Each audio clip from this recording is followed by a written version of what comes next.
saya Sri Sulistani Setiawan dari program studi Ilmu Keolahragaan Universitas Negeri Yogyakarta. Nah, dalam video ini saya akan sedikit menjelaskan mengenai metode pengaplikasian nafas buatan bagi orang-orang dalam kondisi tertentu. Misal seperti ada kematian mendadak atau serangan jantung, dan misal tenggelam, seperti itu. Harus ada metode dan caranya dalam memberikan nafas buatan agar dapat menghasilkan hasil yang maksimal dan dapat menyelamatkan jiwa, menyelamatkan nyawa seseorang dalam kondisi yang sempit tetapi dengan hasil yang maksimal. Apa saja sih metodenya dan bagaimana cara melakukannya atau langkah-langkahnya? Nah, untuk itu simak video saya ya. Happy watching. Oke teman-teman, jadi untuk orang coba dalam video ini nanti saya akan bersama dengan bude saya, namanya Bude Siska. Nah, saya sebenarnya agak kesulitan dalam mencari orang coba, tapi alhamdulillah Bude Siska ini mau untuk jadi orang coba saya dalam video ini. Kemudian untuk metode-metode yang saya buat di sini yang akan saya sampaikan melalui video ini, saya mengambil dari isi makalah. Ini adalah makalah yang saya buat tadi malam. Jadi saya metode-metode yang saya buat ini saya ambil dari makalah saya sendiri, seperti itu. Nah, untuk metode yang pertama dalam pengaplikasian nafas buatan ini ada metode Sylvester. Nah, apa sih metode Sylvester itu? Metode Sylvester adalah salah satu metode dalam pemberian nafas buatan dengan cara membaringkan korban secara langsung dan secara terlentang dengan kedua tangannya terlentang dan dilipat ke dada secara bergantian, seperti itu. Lalu metode Sylvester ini apakah mempunyai kelemahan dan kelebihan? Tentu ada teman-teman. Untuk kelebihannya sendiri itu bisa dilakukan oleh satu orang saja, jadi tidak perlu ada banyak orang atau tidak perlu berkerumun, karena menurut penelitian jika orang itu kekurangan oksigen dan banyak orang berkerumun di sekitarnya itu, maka akan membuat orang tersebut lebih sulit untuk mendapatkan oksigen atau mendapatkan udara yang bersih dan segar. Atau kan itu waktu dikerubungin orang-orang itu pasti banyak orang yang juga mengeluarkan CO2 ya teman-teman, seperti itu. Nah, untuk kelebihannya sendiri itu tadi, dan untuk kekurangannya jalan nafas itu dapat terhalang ya. Dan yang kedua, kalau tekanan pada dada itu terlalu keras maka dapat menyebabkan patahnya tulang rusuk. Nah, itu yang harus kita perhatikan. Nah, maka dari itu kita belajar cara metodenya nanti teman-teman. Nah, untuk yang ketiga itu, pada cara ini penolong itu akan lekas lelah, soalnya benar-benar membutuhkan tenaga untuk menekan dadanya teman-teman, seperti itu. Nah, lalu untuk langkah-langkahnya sendiri seperti apa sih?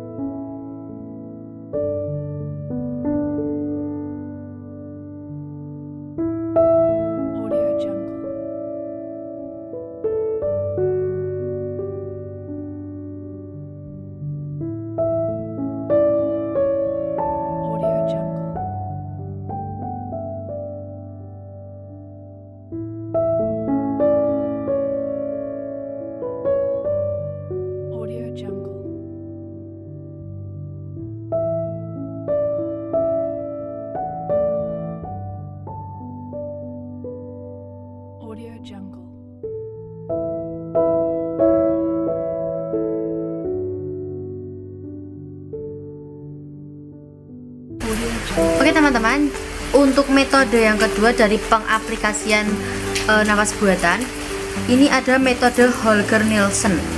Nah, metode Holger-Nielsen ini merupakan cara yang paling baik. Kalau menurut penelitian ini adalah cara yang paling baik. Karena apa? Karena dapat dari metode ini dapat mengalirkan udara ke paru-paru dengan lebih banyak. Dan dari metode ini juga para penolong itu tidak cepat mengalami kelelahan, seperti itu. Itu adalah juga salah satu kelebihannya teman-teman. Jadi tidak melelahkan dan penolong dapat bergantian. Jadi mungkin bisa dengan beberapa orang juga, tapi tetap dengan cara yang pertama atau tetap dengan aturan yang pertama, jangan dikerubungi atau maksudnya jangan berkeroyok maksudnya di sekitar orang yang sedang kehilangan oksigen itu teman-teman. Terus untuk kelebihan yang kedua, pertukaran udara baik karena inspirasi dan ekspirasi dilakukan secara aktif dan mudah. Lalu kekurangannya apa sih teman-teman? Kekurangannya itu ada dua juga. Yang pertama, penolong tidak menguasai saluran pernafasan korban secara terus-menerus. Terus yang kedua, apabila terjadi penyumbatan, misal oleh lendir atau mungkin ada penyumbatan di tenggorokan atau hidung seperti itu usaha ini tidak akan memberikan hasil yang maksimal. Itu adalah kelebihan dan kekurangannya dari metode Holger-Nielsen. Lalu untuk langkah-langkahnya sendiri gimana? Bisa cek video ini selanjutnya.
Oke teman-teman, untuk metode pengaplikasian nafas buatan yang ketiga itu ada metode mouth to mouth. Saya bingung ngomongnya bahasa Inggris, saya kurang bisa ngomong bahasa Inggris. Intinya adalah bahasa Indonesianya adalah mulut ke mulut. Nah, metode ini itu metode yang paling banyak digunakan karena mungkin orang awam itu sering juga kayak nonton sinetron atau nonton film itu banyak yang kalau ada orang yang kekurangan oksigen itu biasanya diberikan nafas buatan dari mulut ke mulut. Nah, jadi tapi pada metode ini juga memiliki kelebihan dan kekurangan ya teman-teman pastinya. Nah, untuk kelebihannya sendiri ini tuh lebih efektif karena volume nafas yang kita berikan ke penderita itu bisa kita atur dan itu lebih mudah dalam memberikan nafas itu sebenarnya teman-teman. Karena kalau menurut sumber yang saya baca, awalnya metode mulut ke mulut ini biasa digunakan untuk anak-anak atau bayi yang kekurangan oksigen seperti itu. Itu untuk kelebihannya. Untuk kekurangannya sendiri apa sih? Kekurangannya itu ada dua. Yang pertama, bila caranya salah, udara akan salah masuk ke lambung. Jadi kalau ada mungkin salah dalam memberikan nafas buatannya, itu mungkin udaranya itu justru akan masuk ke lambung, bukan masuk ke paru-paru. Nah, ini tidak akan menghasilkan hasil yang maksimal seperti itu. Lalu untuk kekurangan yang kedua, itu dapat terjadi penularan penyakit pernafasan atau paru-paru. Apalagi teman-teman, kita kan sedang berada di masa pandemi. Kalau bisa, jika hal buruk terjadi, mungkin ada seseorang yang kekurangan oksigen, lebih baik kita bisa menggunakan metode yang pertama dan yang kedua yang sudah kita bahas tadi beserta langkah-langkahnya.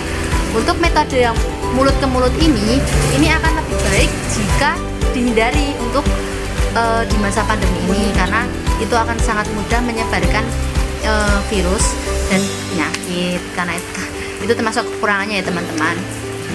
Kalau saran saya, jika apalagi di masa pandemi ini, lebih baik untuk menggunakan metode yang lain atau metode yang pertama dan kedua yang sudah saya sampaikan tadi. Oke teman-teman, jadi untuk metode yang ketiga atau metode mulut ke mulut, kemungkinan saya tidak bisa menampilkan secara langsung praktiknya, tapi saya akan membuat atau mencari sebuah video dari sumber lain seperti YouTube dan lain sebagainya yang akan saya akan cek terlebih dahulu supaya saya bisa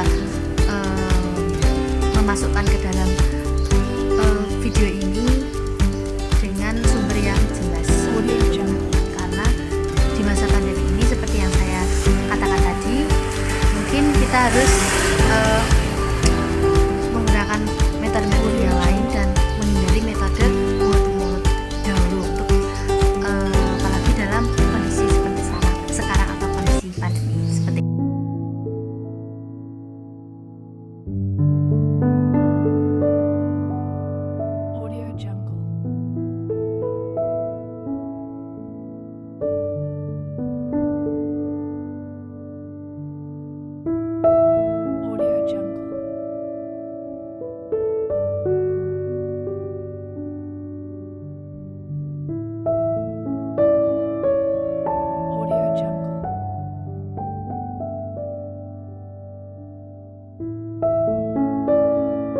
Video 2018. Dan terima kasih juga Bunda Siska yang sudah mau menjadi orang coba saya harus tidur di lantai yang dingin juga. Pokoknya terima kasih juga buat teman-teman semuanya. Semoga apa yang saya sampaikan ini bisa bermanfaat bagi saya sendiri dan semua yang menonton video ini. Seperti itu teman-teman. Terima kasih. Assalamualaikum warahmatullahi wabarakatuh. Oh iya, kritik dan saran